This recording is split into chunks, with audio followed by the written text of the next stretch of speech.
Hi అండి, నమస్తే. Welcome to Pavitra home cooking.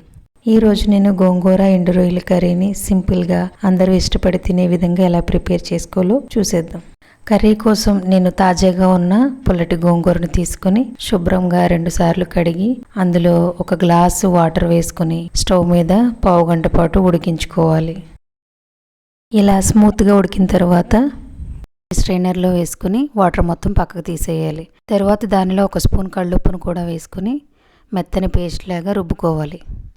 ఈ విధంగా రుబ్బుకొని పక్కనుంచుకోవాలి. తరువాత కర్రీకి సరిపడగా మీడియం సైజ్ ఎండు రొయ్యలను పొట్టు మొత్తం తీసేసి శుభ్రంగా 2 సార్లు కడిగి రెడీ పెట్టుకోవాలి.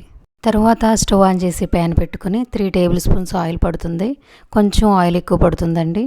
తర్వాత రెడీగా పెట్టుకున్న ఎండు రొయ్యలను ఆయిల్లో వేసుకుని లైట్గా బ్రౌన్ కలర్ వచ్చేంత వరకు ఫ్రై చేసుకోవాలి. ఈ విధంగా ఫ్రై చేసుకున్న తర్వాత పొడవుగా కట్ చేసుకున్న పచ్చిమిర్చిని వేసుకుని 2 పెద్ద సైజు ఉల్లిపాయలను చిన్న ముక్కలుగా కట్ చేసుకుని వేసుకోవాలి. ఇందులో 1 టేబుల్ స్పూన్ సాల్ట్ని కూడా వేసుకుని ఉల్లిపాయలు గోల్డెన్ బ్రౌన్ కలర్ వచ్చేంత వరకు మూత పెట్టుకుని 5 నిమిషాల పాటు ఫ్రై చేసుకోవాలి.